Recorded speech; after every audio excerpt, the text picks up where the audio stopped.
Chelsea's winter window has thus yet been quite a quiet one, with the majority of the news surrounding French 20-year-old centre-back Jérémy Jacquet. But if recent tweets from a well-regarded Chelsea X account are anything to be believed, it is getting incredibly complicated. Welcome, Blue Believers, to another episode of the Stamford Sync, where we are syncing up with everything Chelsea FC. And today, I'm going to do something a little bit different from usual. This is a PYS special we're doing today, right? I have just seen a bucket full of tweets from PYS that have come out in the last day surrounding Chelsea, their trip situation. And PYS is generally always pretty good when it comes to the news. So we're going to have a look at some of these pieces of news. We're going to unpack them. We're going to talk about them. And it is pretty much all regarding Chelsea's transfer strategy. But guys, before we get into it, if you are enjoying the content and would like to see more, please do me the distinct honour of liking and sharing the video, subscribe to the channel, or just roast me in the comments, whatever gets you through your day. Right, so PYS, we're going to look at some of the tweets. Like I say, for the first part, we're going to focus on Jérémy Jacquet, and then we're just going to look at some other tweets that he's put out kind of regarding the transfer situation in general, players coming in, players going out, and see what's going on. So in regards to Jérémy Jacquet, we have this tweet here. I'm told Liam Rossinier has come into Chelsea and said at Strasbourg, we never had a prayer of signing Jacquet, but at Chelsea we can. Can we go and get him? Chelsea are trying to back him. This would be quite a manager-driven signing. So already really interesting, isn't it? Because Maresca didn't get his centre-back in the summer when Levi Colwill got injured, but at the same time, this is kind of interesting. I don't think Liam Rossinier has just gone in and like Maresca wouldn't have got a centre-back. I think if Maresca would have wanted one and stuck around, they'd probably be trying to get one for him. But the interesting thing about this is pertaining to all of the news about, is he a yes man? Is he going to get any say in transfers? According to PYS, yes, Jérémy Jacquet is identified by Liam Rossinier. That makes sense as well. Obviously, already he fits the model, so it fits within the profile of player that Blueco would like to sign. But if this is to be believed, then Liam Rossinier is the one driving this transfer. So the news pertaining to Jérémy Jacquet has been going on for like about a week now, I think, so, you know, maybe just a little bit over a week. But although things aren't moving quickly, there have been some developments which are probably not going to be developments that Chelsea fans want to hear. So the next tweet, X post, whatever, or never know what to call them anymore, we'll just keep calling them tweets for now, from PYS that I read was this one. Rennes are not being flexible and letting Jacquet leave mid-season. To find common ground, Chelsea want to buy him and loan him back for the rest of the season. That's not what any of us want to hear at the moment, is it? Oh, mate, what an absolute nightmare. So the thing, you know, the Chelsea fans are not really happy about with the, now, personally me, I did a bit of a deep dive on Jérémy Jacquet. I think he looks like a good player and I can see how he could come in and bolster the squad 100%. And I thought if that's coming in now, do you know what I mean? I'd be like, yeah, what I'm not loving and probably a lot of other Chelsea fans aren't loving, if we buy him and loan him back for the rest of the season for that amount of money, then we are still left in the situation that we're in right now with the centre-back issue, right? Like, Tosin, Badiashile, Disasi, none of them are really, really good enough. Tosin's going to be out for a few weeks as well, by the way. Now, that's like something that Rossinier came out and said in one of the press conferences leading up to the Paphos game. So what does that mean, man? What does that mean? Are we going to get another centre-back? Like, there's a lot of talks about Ramon from Como and also Sensei from Bournemouth at the moment as well. So would we still go in for another centre-back if we're going to spend this absolute wedge on Jérémy Jacquet? Are we then going to still go out and get another centre-back in the mid-season? So, well, mate, I don't know, man. It's definitely getting a bit complicated, isn't it? And then just to kind of like further compound the misery of this situation, there was another tweet from PYS saying Chelsea are now open to signing Jacquet and loaning him back to Rennes until the end of the season. Discussions continue. So, vis-a-vis Jérémy Jacquet, things are not happening quickly. It's complicated. It makes sense for them, right? Like, he's obviously a big part of their season. They want a huge amount of money for him. Is this one of those things where it's like, just getting his signature is that important? Like, Liam Rossinier must rate this guy really, really, really highly, and ultimately he does fit the model. And if things weren't bad enough already, there is some news kind of pertaining to this in and around that also came out on PYS's Twitter feed, X feed, whatever, about Josh Achiampong. So this is particularly interesting, and it's just more fuel to the fire of the fury of Chelsea fans at the end of the day. PYS says, Chelsea's position on Achiampong is not for sale. Okay, good start. Long term, I'm told that Achiampong sees himself more of a centre-back. So the question for him will be if he really wants to fight for the spot if another centre-back that can play right centre-back comes in. That is from Ben Jacobs on CFC Gem. So, mate, it's all getting really complicated, isn't it? Because that's the thing, is like Josh Achiampong is going to be looking at all of this Jeremy Jacquet news and being like, this is just another guy who's like my age, who's just going to come in and potentially get chances in front of me. So I've heard loads of stuff from Chelsea fans about Josh Achiampong in particular as well, regarding, he's a right back, and I'm like, I don't really see it like that at this moment. Like, when a player is this young and hasn't had enough time in the team to really tell, they can see themselves as something, they can be available to play something else. Like, I don't see Josh Achiampong as a right back or a centre back, to be honest. At the moment, I'm just seeing him as a defender who can cover both spots. Ultimately, we absolutely can't lose this kid, man. We absolutely can't lose this kid. And if signing Jeremy Jacquet is going to, can make him concerned about his opportunities getting into the team, surely that needs to be something that we consider. Do you know what I mean? So, I don't know, man. I don't know. It's a really tricky one, isn't it? It's like, Josh Achiampong will get game time. He has been getting game time under Rosinha at right back a little bit. He got some game time under Maresca in centre back and played really, really well. Like, he was so good in like 3 games and then just kind of disappeared off the face of the earth and didn't get chosen anymore. I would be very concerned if this affects Josh Achiampong's long-term goals of getting into the Chelsea team, because he just seems to be on the up and up at the moment. Do you know what I mean? And the problem is, it's like, we've got a 19, 20-year-old centre back who can play that position, who is really, really highly rated, but we're going out for another one. So is it a case of Rosinha doesn't see Josh Achiampong as a centre-back? Now, that doesn't necessarily matter right now, because like I've just said, like, if Josh Achiampong, he can prove himself to Rosinha at the end of the day, and he is in the squad right now. And especially with Tosin Adarabioyo being out, then, do you know what I mean? There's an opportunity for him to get in there and play, but it's just all getting a bit of a mess, isn't it? I didn't see Jeremy Jacquet as a player that we were so interested in that it'd be willing to buy him now and loan him back for the rest of the season. I kind of assume for the money that we're going to spend, if we go in for Jeremy Jacquet, he's going to come in now, and if he isn't available to come in now, then we'll go for someone else, because we need a centre-back right now. So it's kind of complicated. Obviously, that kind of means Rosinha's got one eye on the future, and if it is true that he is really driving this signing and Blueco are backing him in that, I guess that is a good thing in the grand scheme of things. And look, at the end of the day, if we sell Badiashile, Disasi and Tosin, then there is room for Jeremy Jacquet and Josh Achiampong to come in and probably get minutes. Interestingly enough, something I've mentioned a couple of times already, and I'm finally starting to see the news, there was something that I can't remember where it came from, but I've seen a couple of news stories the other day talking about how Trevor Chalobah and Tosin Adarabioyo will have 2 years on their contracts at the end of this season, so chances are they might be moved on.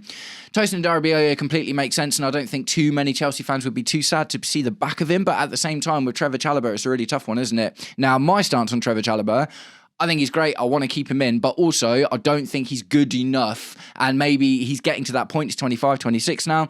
Maybe we're starting to see that his ceiling isn't high enough to be that guy. Do you know what I mean? To be the centre-back that drives us towards titles and stuff. He could play alongside that guy, and he'd definitely be a great squad player, but from Trevor Chalobah's perspective, he's been playing first-team football now for a couple of seasons in the Premier League, so he's like, I'm not, imagine we get a Jeremy Jacquet, or even imagine we go out and get someone crazy. Let's just like imagine for a second that Blueco aren't Blueco, and Blueco go and get a centre-back who is 25, 26, 27, winning mentality, load of talent, experience, and he comes into the squad, right? Then we've got Wesley Fofana and Levi Colwill and Trevor Chalobah at the moment, and we've also got Josh Achiampong, and we've also potentially going to get Jeremy Jacquet coming in.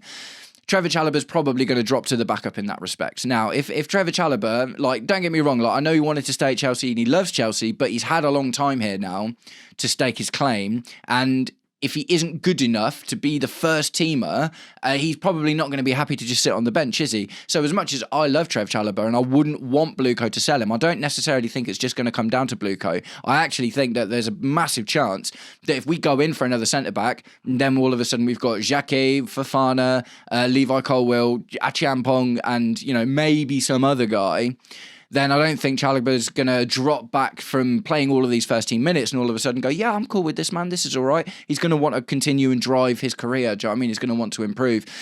And I don't think there'll be much resistance to it, because at the end of the day, Trevor Chalobah's an academy product, so if we can get 40, 50 mil for him, that's cash money on the books right now. Do you know what I mean? So I don't think there's going to be much chance of keeping Trevor Chalobah around if we want to improve our centre-back situation at the end of the day. And, it's a sad one, man, but unfortunately, that's just how I see it playing out. So one more tweet from PYS about the Jacquet situation is not a news thing. It's like a musing of his. And it's a really interesting one, right? So he posted this. If Chelsea buy and loan back Jacquet, surely Chelsea would then recall Mamadou Sarr and maybe send Disasi to Strasbourg or buy them another centre-back. Sarr plays a central centre-back and is very good on the ball. I don't see any of our current options being able to progress the play from out the back. Sorry, I forgot to click show more on that one, but he's basically talking about out the back. So that in itself is really interesting and something that Chelsea fans have been talking about, bearing in mind that Mamadou Sarr's just won AFCON at like 18, 19 years old.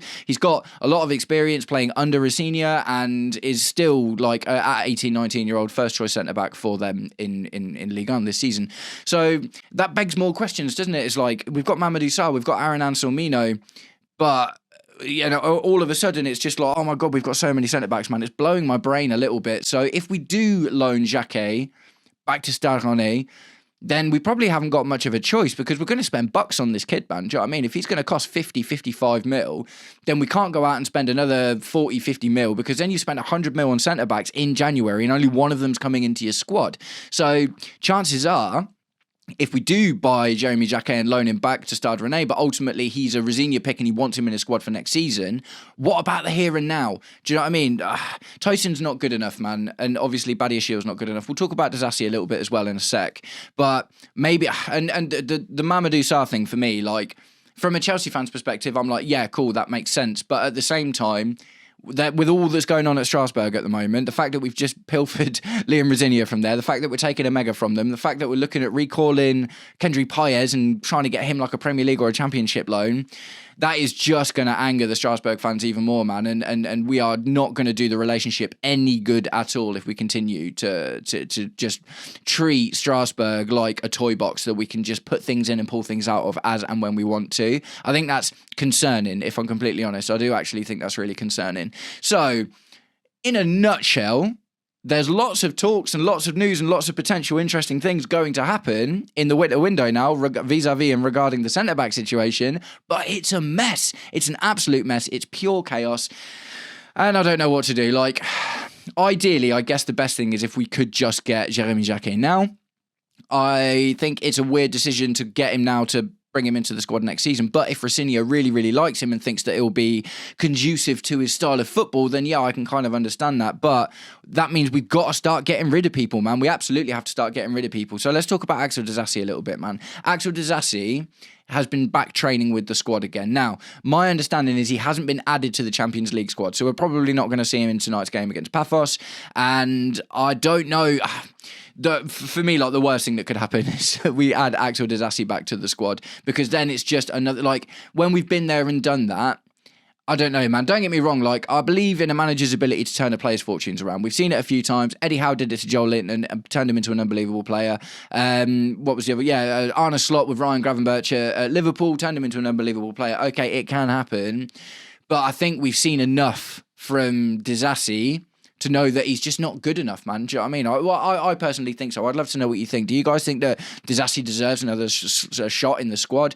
I think it just may well be. And another interesting thing about this is this tells me that the decision to leave Axel Disasi in the bomb squad was Maresca's. Do you know what I mean? It's like if Axel Disasi does in fact get back involved playing with the squad a bit more and maybe get some like cup fixtures or some, Premier League minutes against teams that we are supposed to beat or something like that, yeah, it could be about just trying to raise his value so we can get him sold. But at the same time, it's like, that just proves then it was Maresca, wasn't it? It was Maresca that kind of put him in that bomb squad in the first place. And if I don't think Liam Rosenior has got all this much more credit in the bank. Like, look at the difference, man. Like I say, Liam Rosenior comes in, he's saying, get me the centre-back in Jeremy Jacquet, and we're looking at it now. And that's not just because he's Liam Rosenior, it's because we're halfway through a season. Maresca said we need another centre-back, and I do believe if Maresca was still here, we'd probably be getting one that he would probably want to get in. Whether that would be Jeremy Jacquet or not, I don't know. And then there's the stuff with Disasi as well. I don't think Rosinia's got so much more credit in the bank than Maresca did that he can just come back in and say, you know, I know you guys don't want Disasi in the squad, but I really want him. And they're like, yeah, sound, whatever, that's cool. I think Maresca must have surely been like, no, I just don't want him in the squad. I want to work with as few people as possible, and I don't think he fits my system. So that's just a little interesting side note to in the whole massive amount of centre-back nonsense that we're talking about. Okay, and we'll wrap up with one last tweet from PYS. It is regarding attacking reinforcements. Obviously, we've just sent Buonanotte back to Brighton on from his loan, and he's been loaned straight to Leeds because he felt like he wasn't getting enough game time. Ultimately, I feel no real particular strong feelings towards Buonanotte. He had a couple of okay performances, but ultimately wasn't a needle mover, so I'm not particularly sad to see him go. But PYS tweets this: Chelsea could potentially do something in the attacking area with Buonanotte, perhaps leaving a spot. Also, depending on if Rosinia uses Esteval or João Pedro as a 10, but if Chelsea do something this window, it will be quite out of the blue and a surprise signing. So that is a question that I have had, you know, I've debated with a couple of guys on live streams, and I mean, we were talking about it with some Chelsea fans in particular. We would only be sending Buonanotte back if there was an idea there. Do you know what I mean? And you know, the striker situation at the moment is not amazing. Mark Yu, yeah, okay, he looks like a good backup. João Pedro scored the other day. Liam Delap's looking better, okay, like already, sorry. But if João Pedro is going to continue to be our kind of main striker or even battle it out with Liam Delap, that still leaves us quite thin if all of a sudden João Pedro gets used a lot more in the centre attacking position. Then there's the other thing. Can Esteval play a little bit more there? Obviously, Cole Palmer's the dream, right? But, you know, it's going to take time for Cole Palmer to get back where he was, and we need options. So we can't just play Cole Palmer every single game, obviously. So it would be really interesting to see if we go in for an attacking target, and it will ultimately tell us a little bit about what Rosinia thinks about the players in the squad. So, for instance, one thing that's already quite interesting, Cole Palmer's been getting time out on the right wing. What that tells you instantly is that Rosinia's wing idea isn't like hug the touchline, hug the byline, sorry, do you know what I mean? And ultimately, you know, players like Cole Palmer are always going to drift inside, and then maybe we're looking at overlapping fullbacks or whatever. So it's interesting to see that already there's some differences, and whether, you know, Esteval gets more time in the 10, João Pedro gets more time in the 10, or do we need someone else to back up that spot? So, guys, I'm going to start wrapping it up there. This one's been a little bit rambly, but it's just, oh, mate, Chelsea's just a bit rambly at the moment, isn't it? Being a Chelsea fan is an absolute roller coaster at the moment. It is wild, it is chaotic, and I'm just kind of looking forward to tonight, man. I'm hoping tonight's game against Paphos is a bit of a free hit. I imagine we'll see a little bit of rotation, probably nothing too drastic, but I think we'll get a win in the bag. Nice one, guys. Thank you very much for sticking around until the end of the video if you did, and I'll catch up with you all very, very soon. Take it easy. Peace.